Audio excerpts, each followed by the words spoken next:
warahmatullahi wabarakatuh. Waalaikumsalam warahmatullahi wabarakatuh. Innal hamdalillah nahmaduhu wa nasta'inuhu wa nastaghfiruhu wa na'udzu billahi min shururi anfusina wa min sayyiati a'malina may yahdihillahu fala mudilla lahu wa may yudlil fala hadiya lahu. Rabbi shrah li sadri wa yassir li amri wahlul 'uqdatam min lisani yafqahu qawli. Izinkan saya untuk memperkenalkan diri. Nama saya Ibrahim Arisa. Saya moderator untuk materi yang pertama, yaitu materi tentang mengenal dan memahami Muhammadiyah dengan narasumber Bapak Wakil Rektor 4 kita.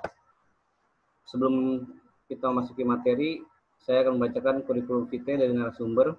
Yang pertama, nama lengkap Dr. Mahmudin Sudin MA, tempat tanggal lahir Bogor 20 Desember tahun 1974, pekerjaan dosen Rektor 4 Universitas Muhammadiyah Jakarta, alamat Jalan Situasi 3 nomor 1 RT 006 RW 08 Kampung Pulau, Kelurahan Rangkapan Jaya, Kecamatan Pancoran Mas, Kota Depok.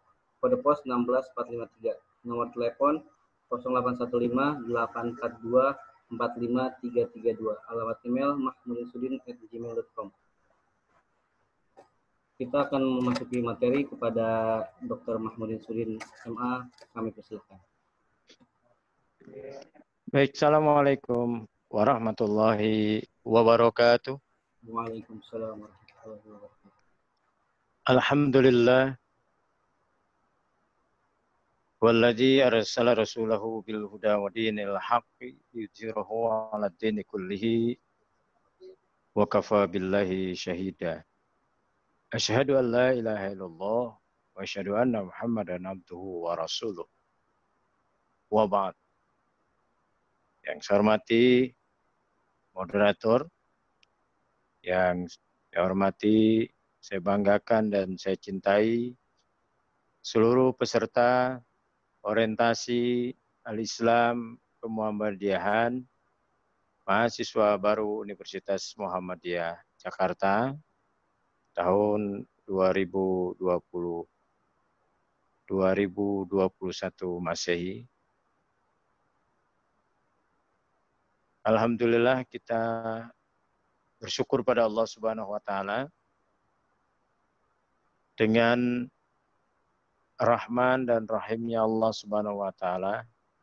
Allah berikan kepada kita semuanya perlindungan dari bahaya COVID-19, dan Allah berkahi dengan rezeki yang banyak, khususnya kepada orang tua, ayah, ibu, saudara-saudara semuanya, sehingga bisa memastikan diri bahwa di tahun ini secara seksama mengikuti perkuliahan di Universitas Muhammadiyah Jakarta.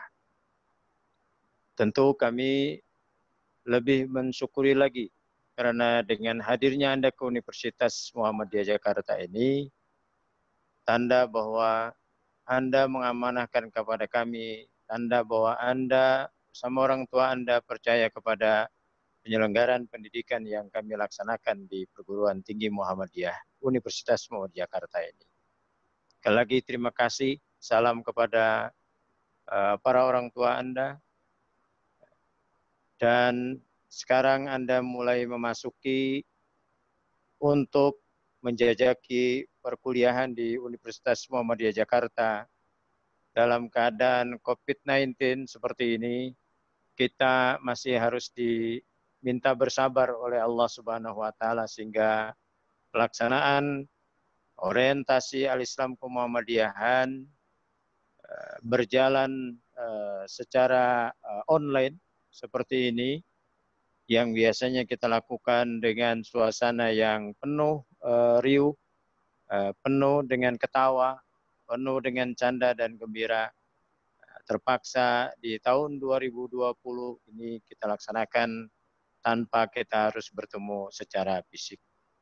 Yang penting, yang terpasti, kita semua dalam keadaan sehat walafiat. Anda sekarang berada di Universitas Muhammadiyah Jakarta. Saya ucapkan selamat datang, selamat bergabung menjadi warga Universitas Muhammadiyah Jakarta bagian dari Sivitas Akademika Universitas Muhammadiyah Jakarta. Universitas Muhammadiyah Jakarta adalah amal usaha Persyarikatan Muhammadiyah. Muhammadiyah itu adalah induk dari seluruh pergerakan sosial kemasyarakatan yang ada di dunia ini. Terlebih-lebih di Indonesia sebagai tempat di mana didirikannya Persyarikatan Muhammadiyah. Universitas Muhammadiyah Jakarta sebagai amal usaha Muhammadiyah tiada lain merupakan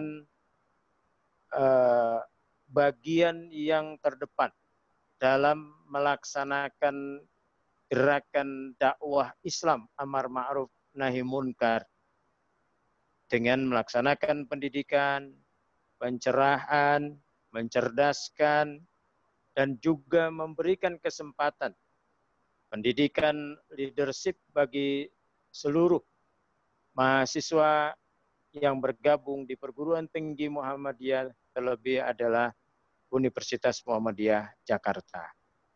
Karena bagian penting dan bagian terdepan di lini dakwah Muhammadiyah, Universitas Muhammadiyah Jakarta mempersiapkan diri seluruh mahasiswanya menjadi mahasiswa-mahasiswa yang Muhammadi, mahasiswa-mahasiswa yang memiliki akhlak Nabiullah Muhammad Rasulullah SAW. Pemahaman Islamnya secara komprehensif, ibadahnya berittiba kepada Rasulullah SAW, dan ketika dia bermasyarakat, dia tidak lagi mengkotak-kotakkan agamanya, tidak lagi membenci satu dengan yang lainnya karena berbeda bendera organisasi Islam.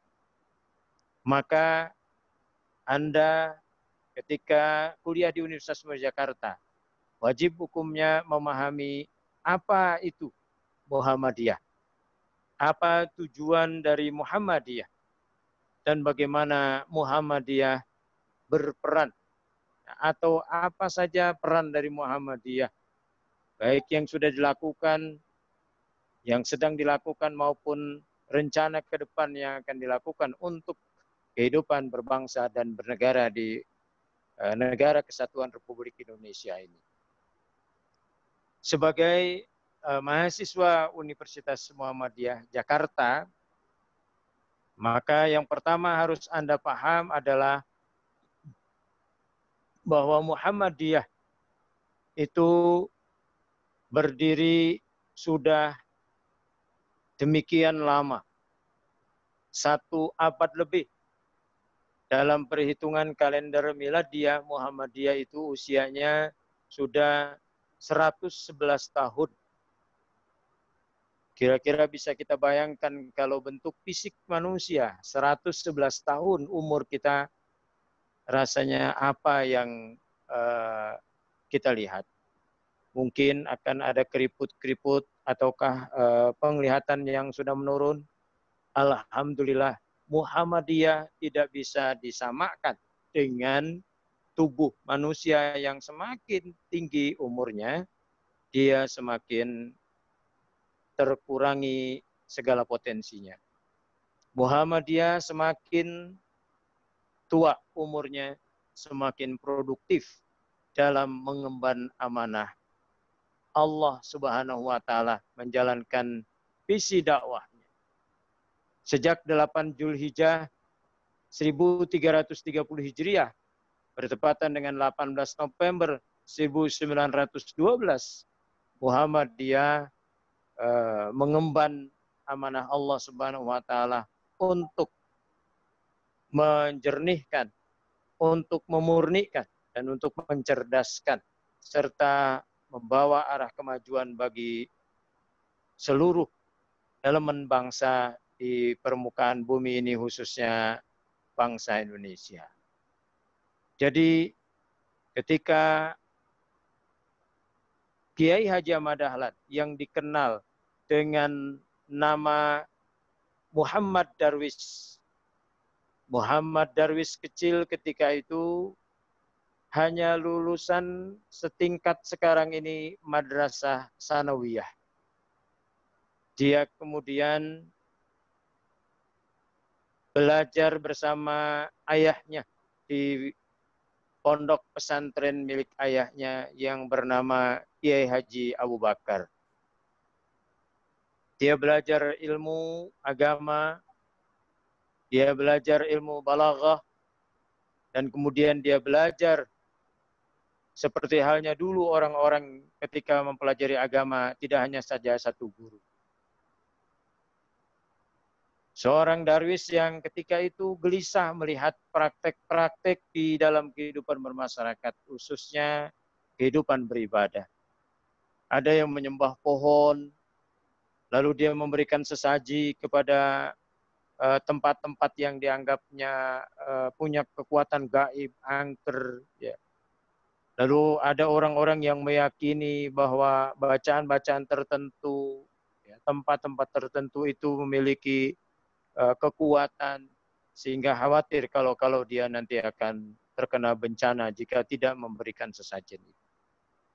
Nah, ini menjadi sebuah pelajaran penting bagi Darwis ketika itu. Dia bertanya kepada ayahnya, tidak puas dia dengan jawaban ayahnya. Dia bertanya kepada pamannya, juga tidak puas dengan jawaban dari pamannya. Yang dia lihat pada akhirnya makanan yang disesajikan oleh orang ketika itu untuk tempat-tempat tertentu, lalu dia ambil.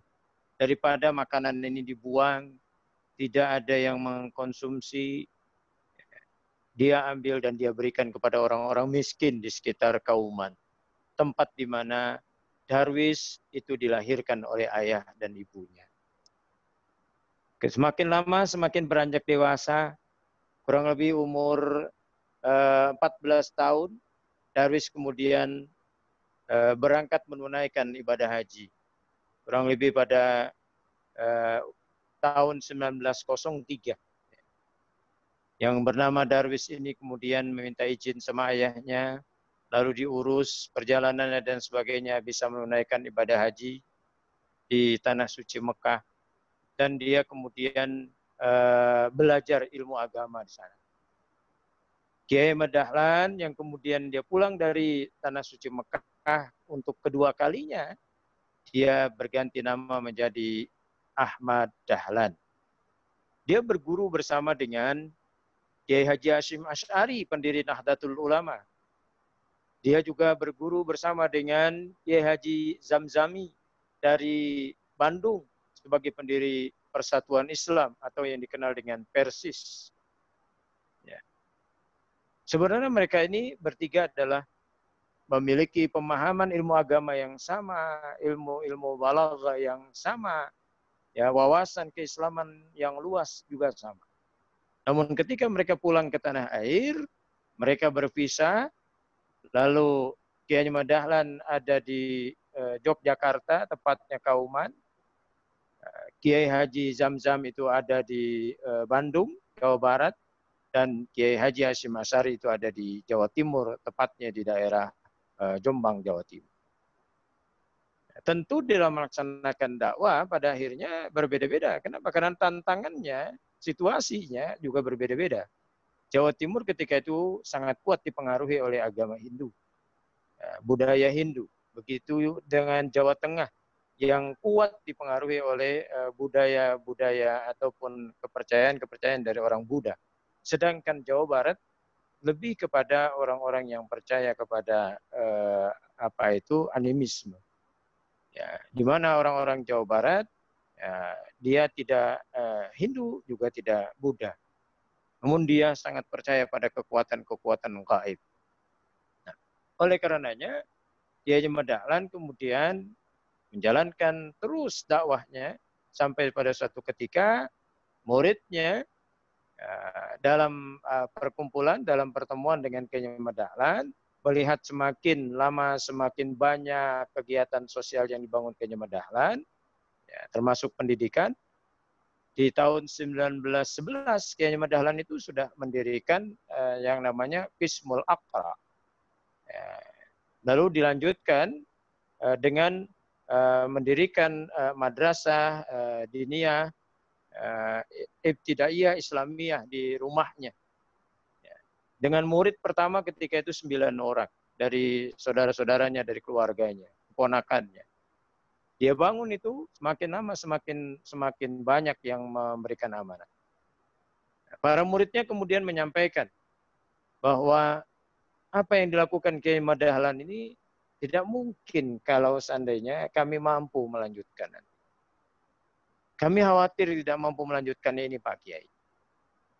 Lalu apa yang kalian gelisahkan, apa yang kalian mau sampaikan kepada?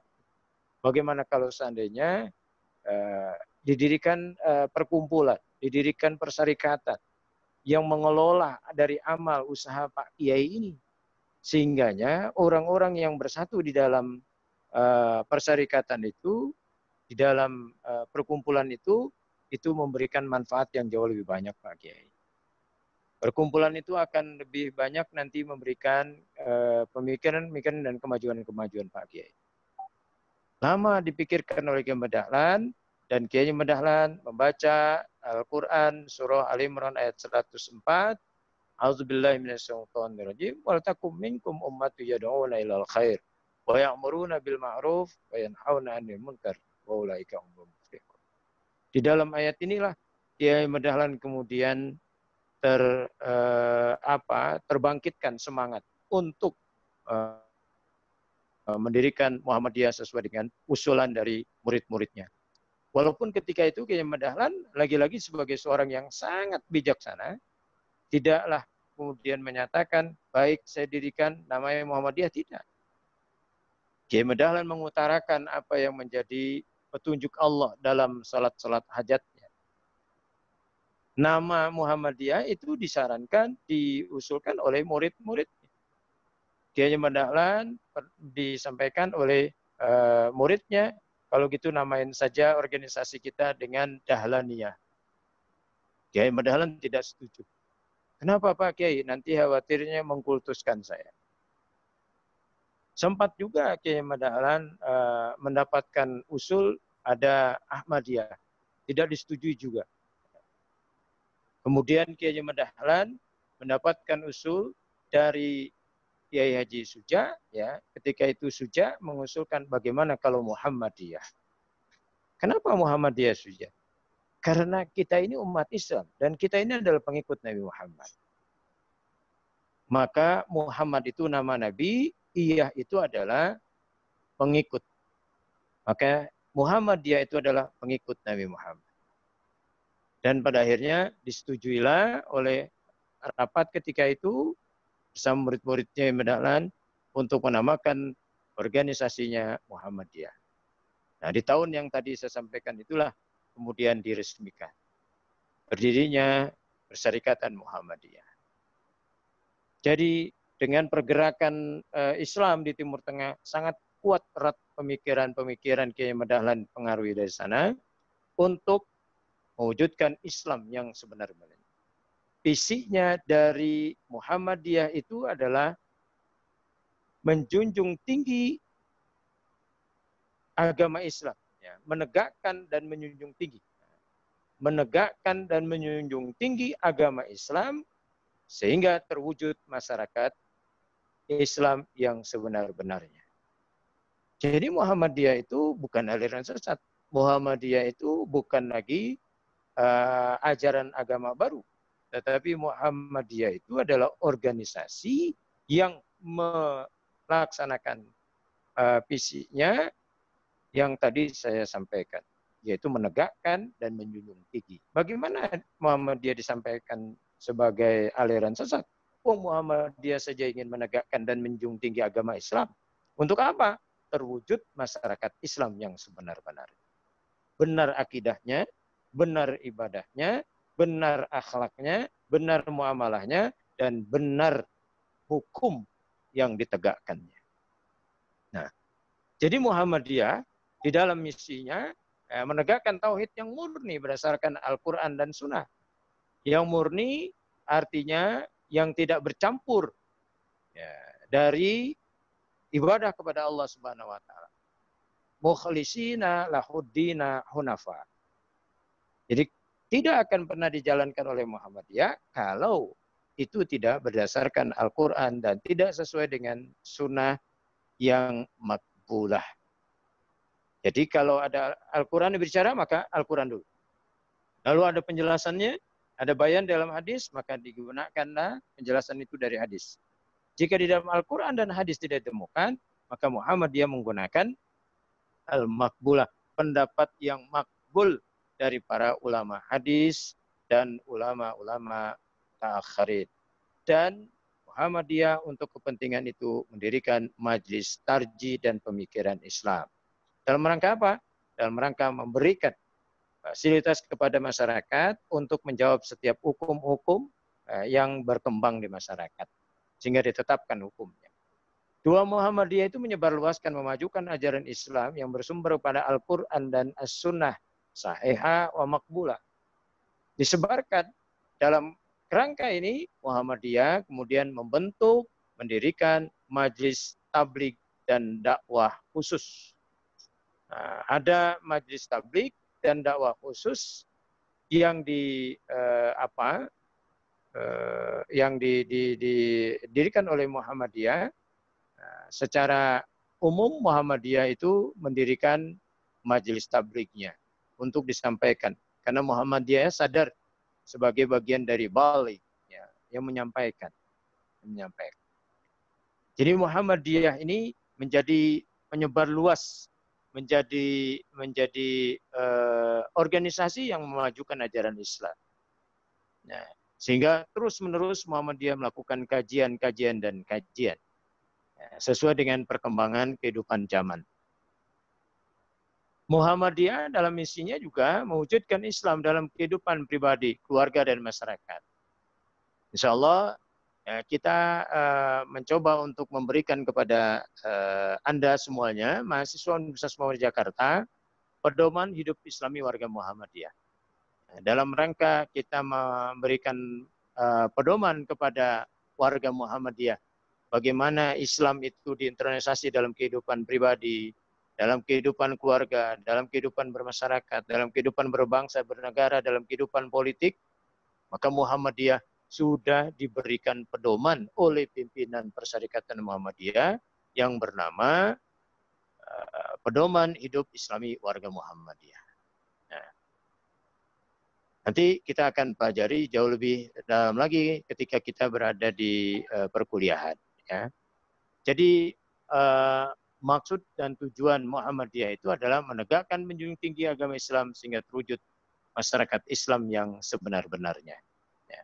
Nah, Muhammadiyah itu kalau tadi saya menyebutnya ada AUM, Amal Usaha Muhammadiyah. Ya. Amal Usaha Muhammadiyah itu dari tingkat yang paling atas sampai tingkat yang paling bawah. Maka struktur Muhammadiyah itu tertinggi adalah pimpinan pusat. Nah, kantornya ada dua. Kantor pimpinan pusat yang di Yogyakarta, ada kantor pimpinan pusat yang di Jakarta. Kalau yang di Yogyakarta itu Jalan Kiai Madahlan, ada juga yang di Jalan Cik Ditiro. Nah, di sana ada dua, karena kantor lama itu adanya di Cik Ditiro itu. Nah, kemudian yang berikutnya di Jakarta. Di Jakarta itu ada yang di Menteng Raya. Nah, ini ya. Nah, kemudian ada di tingkat wilayah. Nah, di tingkat wilayah itu setingkat provinsi, ya, setingkat provinsi. Muhammadiyah sudah sangat banyak. Kalau di ranting itu sampai 14.511, ini kelihatannya masih data lama. Ya, sudah terjadi peningkatan. Kemudian lagi ada 3.700 itu pimpinan cabang selevel dengan selevel dengan kecamatan. Kalau ranting itu di tingkat kelurahan. Pimpinan daerah tingkat kota, kabupaten, sedangkan pimpinan wilayah tadi di tingkat provinsi. Nah, untuk cabang biasanya satu kecamatan tuh suka ada yang dua, tergantung kebutuhan dan jumlah jamaahnya, termasuk jumlah pimpinan rantingnya. Satu pimpinan ranting itu boleh minimal 3 kelompok jamaah, ya, atau diukur dari jumlah jamaahnya sebanyak 15 orang. Untuk pimpinan cabang, satu pimpinan cabang ya, itu terdiri dari 3 ranting. Ya, kalau satu rantingnya itu tadi ada 15 orang, berarti kurang lebih sekitar 45 orang sampai 50 orang. Tapi tidak ada cabang Muhammadiyah yang hanya 3 ranting, tidak ada cabang ranting Muhammadiyah yang tadi jamaahnya hanya berkumpul 15-16 orang, tidak ada. Ya, sangat banyak sekali. Ya, sangat banyak sekali. Nah, jadi Muhammadiyah dalam melaksanakan tugasnya dakwah amar ma'ruf nahi munkar dibantu dengan tadi yang namanya amal usaha Muhammadiyah. Ada badan usaha milik Muhammadiyah, BUMM, dari mulai pusat, wilayah, sampai dengan pimpinan daerah dan bahkan cabang. Sehingga kita sangat banyak sekali. Kalau sekolah itu sampai 9.000, bahkan sudah hampir 10.000 sekarang ini. Ya, kampus itu sudah 173 ya, dengan satu politeknik, hanya satu-satunya politeknik. Ya. Baik, jadi Muhammadiyah dalam kiprah kebangsaannya ini sudah tidak ada yang bisa meragukannya lagi. Karena Muhammadiyah sudah demikian banyak perannya terhadap kemajuan bangsa dan negara ini, termasuk diantaranya Ki Bagus Sadikusumo, ya, dan tokoh-tokoh nasional ketika itu, ini yang memberikan kemudahan bagi bangsa Indonesia melaksanakan kemerdekaannya. Dan Muhammadiyah dalam kaitannya dengan Pancasila sebagai organisasi yang sangat menentukan ketika itu. Ketika para pemimpin Muhammadiyah memberikan rekomendasi Pancasila sebagai dasar negara, Pancasila sebagai ideologi kehidupan berbangsa dan bernegara di Negara Kesatuan Republik Indonesia ini. Maka Muhammadiyah dalam membangun masyarakat, mencerdaskan masyarakat dengan mendirikan taman kanak-kanak sampai dengan perguruan tinggi Muhammadiyah. Mewujudkan masyarakat yang sehat dari mulai mendirikan majelis yang disebut dengan Majelis Penolong Kesengsaraan Umum, Majelis Kesehatan, ada juga Muhammadiyah bahkan bekerja sama dengan internasional, sehingga banyak penanganan penyakit-penyakit menular di masyarakat itu yang diberikan kepada Muhammadiyah. Termasuk diantaranya ratusan rumah sakit sudah didirikan oleh Muhammadiyah dari berbagai kelasnya. Dan insya Allah saya sebagai ketua pimpinan daerah Muhammadiyah Kota Depok juga akan melaksanakan pembangunan rumah sakit Islam Depok, ya, rumah sakit Muhammadiyah Kota Depok, bekerja sama dengan Universitas Muhammadiyah Jakarta salah satunya. Sisi lain pemberdayaan duafa, bahwa kaum duafa sebagaimana tadi saya sampaikan bahwa Muhammad Darwis kecil itu begitu cintanya kepada kaum duafa, sehingga makanan-makanan yang disajikan oleh orang-orang yang tadi menyembah pohon, menyembah batu, menyembah gunung dan sebagainya itu diambil lalu diberikan kepada orang-orang yang sangat miskin di kauman ketika itu. Nah, pemberdayaan kaum duafa tidak hanya pada cukup memberikan makan kepada orang-orang yang tidak mampu, ya, dari para duafa itu. Tidak hanya memberikan kepada anak-anak yatim di panti asuhan lalu diberikan makan di sekolah, kan tidak. Tapi Muhammadiyah dalam mengamalkan teologi Al-Ma'un, surah Al-Ma'un itu adalah surah yang amat sangat menjiwai dan dijiwai oleh Kiai Dahlan. Bahwa orang-orang yang dalam filosofi hidup Kiai Dahlan, orang yang tidak mengamalkan surah Al-Ma'un itu adalah orang-orang yang termasuk merugi. Orang-orang yang wal asri innal insana lafi usrin illal ladzina amanu wa amilus shalihat. Karena surah Al-Ma'un juga sejatinya adalah orang yang amanu wa amilus sholihat. Orang yang beriman, ya, diperintahkan oleh Allah, jangan kau menghardik anak yatim, maka muliakan anak yatim. Ya, berikanlah orang-orang miskin, ya, fakir miskin untuk makan-makan mereka. Jangan lalaikan sholat, jangan ria, dan sebagainya. Itu adalah pengamalan dari nilai-nilai yang terkandung dari makna kata amanu wa amilus sholihat dalam surah Al-Maun. Maka Kiai Dahlan kemudian membangun Muhammadiyah dengan pemberdayaan kaum duafa melalui pemberian modal kepada kaum muslimin, bahkan orang-orang non-muslim pun jika memang membutuhkan bantuan dari Muhammadiyah akan dibantu. Sekarang ini berdirinya lembaga zakat, infak, dan sedekah Muhammadiyah. Pada tahun 1923 Muhammadiyah mendirikan lembaga amil zakat, infak, sedekah. Hanya saja ketika itu Muhammadiyah tidak pernah mewujudkan kelembagaannya itu seperti halnya dengan pemerintah Basnas itu. Pada tahun 2002 kemudian digencarkan lajismu itu seperti baju yang saya pakai ini. Ini adalah lembaga zakat, infak, sedekah resmi, ya, yang ada di Muhammadiyah. Dengan lajismu ini, maka Muhammadiyah semakin percaya diri. Dengan lajismu ini, Muhammadiyah semakin kokoh dalam mengakses masyarakat, yaitu masyarakat yang mau berinfak, mau berzakat, mau berwakaf. Ya. Dan dengan lajismu ini, Muhammadiyah kemudian melakukan pengelolaan itu untuk masyarakat duafa tadi. Jadi Muhammadiyah sudah demikian luas, Muhammadiyah sudah demikian panjang perjalanannya mengakses masyarakat dalam kehidupan berbangsa dan bernegara ini. Dengan pengetahuan singkat ini, pengantar singkat ini, mudah-mudahan Anda sedikit bisa mendapatkan gambaran bahwa apa itu Muhammadiyah dan bagaimana gerak langkah Muhammadiyah dan apa yang akan dilakukan terus Muhammadiyah, yang tidak lain adalah mendampingi umat Islam secara khusus di Indonesia ini melaksanakan dakwah Islam amar ma'ruf nahi munkar. Mudah-mudahan ini bisa bermanfaat. Mohon maaf atas segala kekurangannya.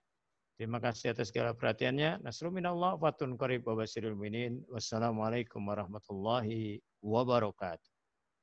Waalaikumsalam warahmatullahi wabarakatuh. Terima kasih kepada pemateri kita, yaitu Bapak Dr. Mahmudin Sudin MA, yang telah menyampaikan materi yang pertama, yaitu tentang mengenal dan memahami Muhammadiyah. Semoga kita semua bisa memahami apa yang disampaikan pemateri pada hari ini. Saya moderator undur pamit. Kurangnya dari saya, lebihnya dari Allah Subhanahu wa taala. Billahi fisabilil haq fastabiqul khairat. Assalamualaikum warahmatullahi wabarakatuh.